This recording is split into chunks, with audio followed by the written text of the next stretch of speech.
What's up la famille? Salut, ça va? Regarde, on va se mettre bien, d'accord? On va se mettre bien.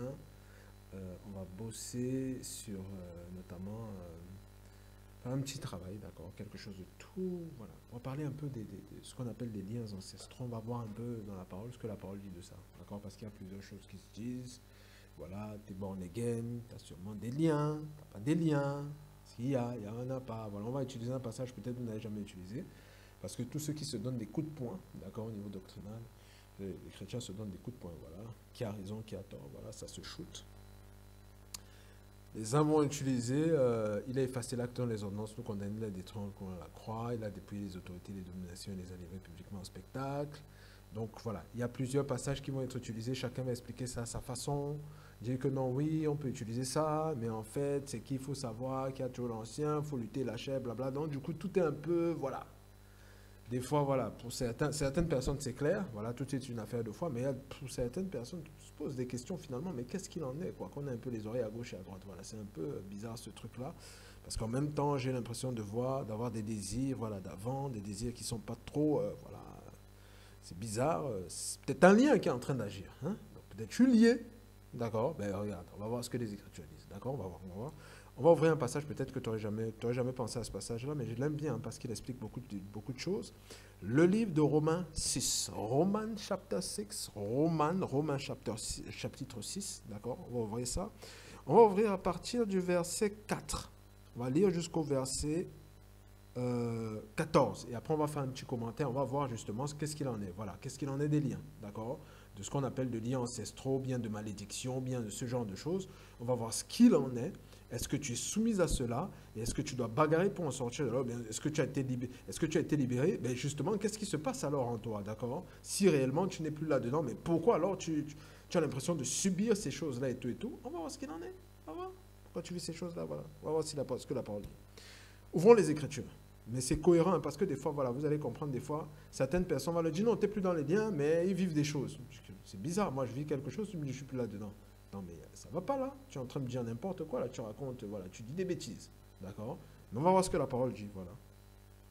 Parce que des fois, il faut se mettre à la place de l'autre qui est en train d'endurer pour pouvoir mieux expliquer. Ça aide à mieux expliquer. On va ouvrir Romains 6, à partir du verset 4. Nous avons donc été ensevelis avec lui, donc Jésus, par le baptême en sa mort, afin que comme Christ est ressuscité des morts par la gloire du Père, de même, nous aussi nous marchions en nouveauté de vie. En effet, si nous sommes devenus une même plante avec lui par la conformité à sa mort, nous le serons aussi par la conformité à sa résurrection, sachant que notre vieil homme a été crucifié avec lui, afin que le corps du péché fût détruit et que nous ne soyons plus esclaves du péché. Car celui qui est mort est libre du péché. Or, si nous sommes morts avec Christ, nous croyons que nous vivrons aussi avec lui, sachant que Christ, ressuscité des morts, ne meurt plus. La mort n'a plus de pouvoir sur lui, car il est mort, et c'est pour le péché qu'il est mort une fois pour toutes. Il est revenu à la vie, et c'est pour Dieu qu'il vit. Ainsi vous-même, regardez-vous comme mort au péché, et comme vivant pour Dieu en Jésus-Christ. Que le péché ne règne point dans votre corps mortel, et n'obéissez pas. Retiens ceci, n'obéissez pas à ses convoitises. Verset 13, ne livrez pas vos membres au péché comme des instruments d'iniquité, mais donnez-vous vous-même à Dieu comme étant vivants de mort que vous étiez, et offrez à Dieu vos membres comme des instruments de justice, car le péché n'aura point de pouvoir sur vous, puisque vous êtes non sous la loi, mais sous la grâce. Regarde, tu vas voir ça. Très simple. Très très simple. D'accord? Regarde, c'est très simple. Quand on lit le passage, qu'est-ce qui se passe? On arrive à Christ, quand on donne notre vie à Christ, ce qui se passe, c'est quoi? C'est qu'on va en communion avec lui par la foi. La puissance de la foi nous unit à Christ et on meurt avec lui. Donc on meurt à l'ancien, on ressuscite. Mais la Bible nous fait comprendre quoi? C'est qu'il y a les convoitises de péché qui sont toujours là. Donc ça veut dire quoi? C'est pas comme, c'est des convoitises. C'est pas qu'on est lié. Je répète encore, c'est des convoitises. Donc c'est comme des tentations, mais c'est pas qu'on est lié. Parce que le problème c'est quoi? Pourquoi est-ce que les gens vont croire qu'ils sont liés des fois? C'est très simple. C'est parce qu'à chaque fois qu'ils ont vécu ces tentations-là, elles ont été tellement puissantes au niveau de leur intellect qu'ils ont chuté. Les personnes sont tombées. Direct. Avant de connaître le Seigneur, voilà, directement ils tombent. Dès qu'ils avaient ces désirs-là, c'était fini. Voilà, ils n'arrivaient pas à résister à ces désirs-là. Donc, quand ils avaient se demander, mais qu'est-ce qui se passe? J'ai l'impression que je suis prêt et tout machin. Donc, Tout se joue au niveau de l'intelligence. C'est le renouvellement de l'intelligence. Au niveau de l'intelligence, vous allez voir, c'est très cohérent. Hein. C'est le renouvellement au niveau de l'intelligence. Ça veut dire quoi? Avant, ils n'avaient pas de puissance contre cela. Or, aujourd'hui, ils ont la puissance contre ça. Ce qu'on va beaucoup prêcher des fois dans le corps de Christ, ce que j'ai l'impression de voir malheureusement, on va beaucoup dire aux gens d'arrêter de pécher. Or, avant de connaître le Seigneur, il y avait des choses qu'ils avaient déjà du mal à arrêter. Ils aimeraient bien suivre le Seigneur, ils aimeraient bien arrêter, mais ils ne peuvent pas. Et quand ils arrivent à Christ, on leur dit, ok, Christ vous a pardonné, mais maintenant, il faut que vous arrêtiez vos bêtises. Comme si, et du coup, dans leur tête, dans leur intellect, ils veulent s'appuyer sur eux-mêmes pour pouvoir arrêter. À un moment, ils se fatiguent. Pourquoi? Parce qu'on n'a pas nourri leur intellect, leur foi, du fait que, en fait, le péché qu'ils sont en train de, le péché dans lequel ils tombent, ils ont déjà vaincu ça il y a 2000 ans. C'est un accent qui n'est pas très bien mis en place.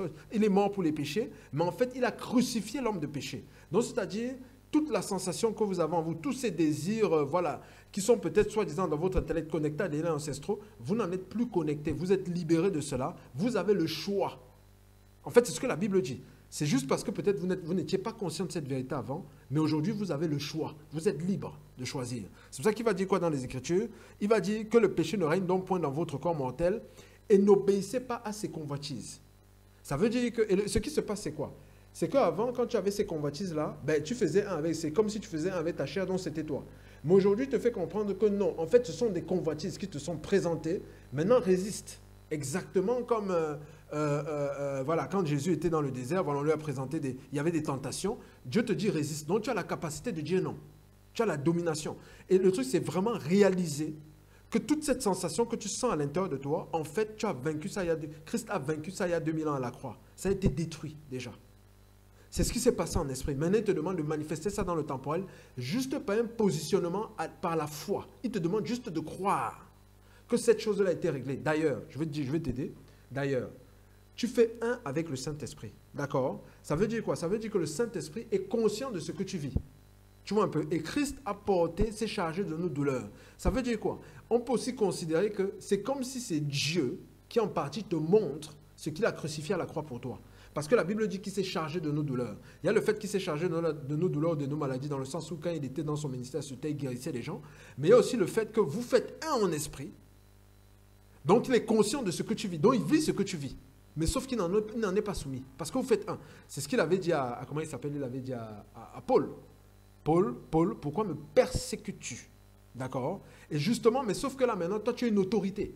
C'est est-ce que tu livres ou est-ce que tu ne livres pas? Mais sinon tu en es libéré. Tu n'es pas sous les liens ancestraux. C'est ton positionnement de foi. Je vais te garantir, le monde des ténèbres va tout faire pour que tu crois que tu es encore sous des liens. Mais tu n'en es pas du tout. Ce sont juste des convoitises. Si tu persévères, tu vas voir, écoute, si tu étais sous des liens, ils auraient fini avec ta vie depuis. D'accord? S'ils auraient pu. Mais ils ne peuvent pas. Et ce n'est pas que Dieu a dit, bon, je vais maintenir quelques liens et après ça va te permettre. Non, c'est pas ça. Non. C'est le combat de la foi. Le combat de la foi, c'est quoi? C'est la ferme conviction des choses que je fais, la démonstration de ce que je ne vois pas. Ça veut dire quoi? Ce que tu ne vois pas, c'est ce que tu ne ressens pas. Il y a une différence entre ce que tu crois et ce que tu ressens. Ce que tu ne vois pas, c'est ce que tu ne ressens pas. Donc Dieu te démontre dans ton cœur, parce que c'est ça aussi la démonstration de ce qu'on ne voit pas. Dieu t'a démontré dans ton cœur, quand tu as donné ta vie à Christ, que tu étais libéré du monde. Donc c'est cette foi-là qu'il faut conserver jusqu'à la fin. Tu vois un peu? Donc toutes ces tentations-là, c'est juste une affaire d'intelligence. Je vais te montrer encore dans les Écritures comment Paul fonctionne. Je vais te donner, si tu es une femme qui m'écoute, si par exemple là, une femme m'écoute, elle va comprendre. C'est très simple pour résister à cela, à ces tentations. C'est sûr qu'il faut avoir une communion dans la prière. Parce que la prière va te communiquer la foi. Hein. C'est pas, quand je dis prier, ce n'est pas forcément je prie contre tel lien, machin. Non, quand tu pries même pour les gens, le simple fait de prier te remplit de foi. Et c'est dans la foi, c'est la manifestation de la victoire de Dieu. D'accord? Parce que la foi est notre victoire. Regarde ce qu'il va dire par exemple dans Romains 13, verset 14 pour toi. D'accord? Il va dire ceci. Voilà, quand il y a toutes ces tentations-là, regarde ce qu'il va dire. Il va dire, voilà, regarde, Romains 13, verset 14, là on y est. Mais revêtez-vous du Seigneur Jésus-Christ et n'ayez pas soin de la chair pour en satisfaire ses convoitises. En fait, il te dit, tu peux t'en foutre. Tu n'es pas obligé d'y penser. Il dit de ne pas avoir ça, de ne pas faire cas. Le truc, c'est que ton intellect, dès que ça arrive, tu es déjà en panique. Ah, je vais chuter, ah, machin. Et du coup, tu te visualises dans la tête en train de chuter parce que tu as peur. Si tu as peur de chuter, c'est parce que dans ta conscience, tu te vois en train de chuter. Et la Bible dit quoi? L'homme est comme les pensées de son âme. Donc, tu t'exposes justement à chuter, justement. Tu vois un peu ce que je veux dire? Il te dit de ne pas faire cas de ça. C'est un peu comme, par exemple, quand un mec te drague, voilà, si c'est une dame qui m'écoute, si par exemple, toi, tu es une dame qui m'écoute du matin, c'est une dame, par exemple, là, un mec te drague, tu n'es pas intéressé, des fois, tu ne regardes pas. D'accord, tu continues, voilà, tu passes ton chemin. Et certaines, par exemple, vous avez souffert. Pourquoi? Parce que justement, des fois, vous saviez qu'il ne fallait pas regarder dans la direction, il ne fallait pas regarder ce mec-là. Mais un jour, vous avez dit, bon, allez, je vais regarder. Je vais un peu regarder, voir qu'est-ce qu'il veut et tout. Allez, pouf, vous êtes fait courtiser. Après, pouf, vous avez souffert. Voilà. Oh zut, j'aurais jamais dû, j'aurais jamais dû, j'aurais jamais dû. Et c'est exactement comme ça le péché. Le péché vient séduire. C'est simple. Ne faites pas cas de cela. Rappelez la parole et vous allez voir, la sensation va partir. Dieu, voilà, Dieu, ça nous permet aussi voilà, de connaître notre identité, ça nous fortifie. Il demande de résister. Résistez au diable et il fuira loin de vous. Ça, c'est ce que Jacques a dit. Donc, résistez avec une foi ferme. Vous avez déjà la victoire. Ce n'est pas quelque chose que vous avez besoin de chercher à gauche, à droite, non. Parce que des fois, voilà, les gens se sentent démunis face au péché. Vous n'êtes pas démunis. Je répète encore, l'homme de péché a été détruit. Donc, tout cela a été détruit il y a 2000 ans. Le diable n'a pas de victoire. Il n'aime pas ce message. Il n'aime pas ce message. Donc, ce n'est même pas du genre que vous êtes dans un ring et il va venir, il va dire comment on va bagarrer et Dieu t'a donné la victoire. Donc, finalement, tu ne sais pas ça. Non, non. Il est illégitime parce qu'il a été dépouillé. Donc, ça dit que c'est illégitime. Sa présence est illégitime. D'accord? Donc, voilà. Dans toutes ces sensations, que ce soit le diable, les sensations de tentation, chair, tout ce qu'on veut, ça a été crucifié et c'est toi qui donnes la direction. C'est pour ça qu'il dit accomplissez les désirs de l'esprit, vous n'accomplirez pas les désirs de la chair. Je te répète, tu as le choix. Tu as le choix. Tu as le choix. D'accord? Tu n'es pas tenu sous des liens. Tu es libéré des liens. D'accord? C'est fini toutes ces choses-là. Marche par la foi, à un moment, tu ne verras plus ces choses-là parce que tu es dans la lumière. Il nous a dit, je te laisse encore avec ce verset-là. J'aime bien ce verset-là. Colossiens 1. Oh là là là là là là là là. Colossiens 1. That's awesome. This is marvelous. I like this verse. I love it. I love it. I love it. Colossiens. Oh là là là. Je suis dit à Thessaloniciens. Non, non. Colossiens. Regarde. Voilà. Regarde. C'est pas moi qui dis. Regarde. Calme-toi. Regarde. Regarde. Colossiens. Je crois que c'est verset 13 ou 14. 13 ou 14, je vais te laisser avec ça. J'ai eu besoin de faire un peu long, voilà, voilà, Colossiens 1, parce qu'en plus, voilà, Paul, des fois, pour expliquer ces choses-là, il prenait 12 chapitres, 16 chapitres, hein, voilà, donc c'est vrai qu'en quelques minutes, c'est pas évident, mais ça va quand même t'aider à te nourrir, voilà, à travailler avec. Allez, regarde, Colossiens 1, versets 12 à 13. Rendez grâce au Père, qui vous a rendu capable d'avoir part à l'héritage des saints dans la lumière. Verset 13. Qui nous a délivrés de la puissance des ténèbres et nous a transportés dans le royaume du Fils de son amour. Oh là là là là là là. Le passé, c'est le passé composé. Oh là là là là là là. Ou bien l'homme de péché fut détruit dans Romains 6, tu vois. On dit passé antérieur. Oh là là là là. Tout ça, c'est fini. C'est fini, c'est fini, c'est fini. Allez, l'ancien est mort. Allez, c'est fini. Allez, je te laisse avec ça.